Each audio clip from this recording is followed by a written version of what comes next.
chapter 8, which is question number 7, where we start talking about spine hygiene. So we can now start to talk about some of this movement confidence, if you will. And in the chapter, you start talking about expanding your pain-free abilities, and you look at sitting, standing, you've got bending, walking, as some of those movements. So could you share with us some tips that you can give people to maintain a healthy spine while bending and walking, so those two movement patterns?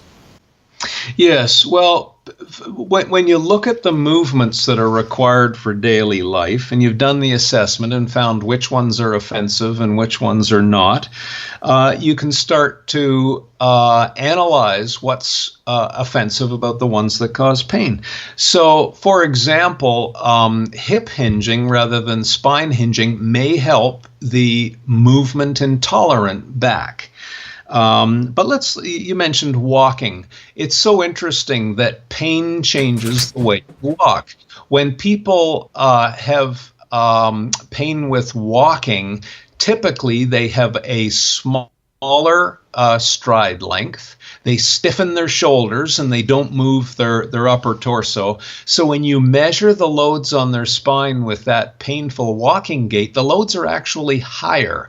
They are doing concentric, eccentric contractions through their hips and legs and loading up their back. Now, if we showed them how to loosen up your shoulders, swing the arms from the shoulders, we measure a better storage and recovery of elastic energy through the core. They actually walk faster now, more competently, with less spine load. All of a sudden, walking becomes a therapy rather than an exacerbator. And the interesting thing, I was giving a speech one time to a medical society, and one of the docs in the room, her husband was accompanying her on the medical conference. He happened to be a professor of, I think it was ancient Roman history or something like that.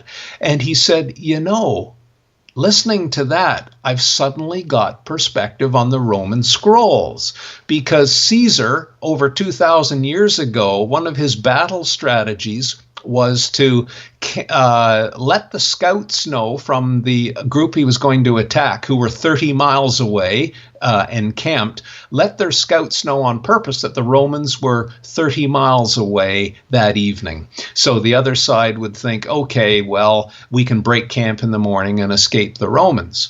But what he did was he marched his Roman legions through the night, but it was written in the scrolls, heel to toe walking.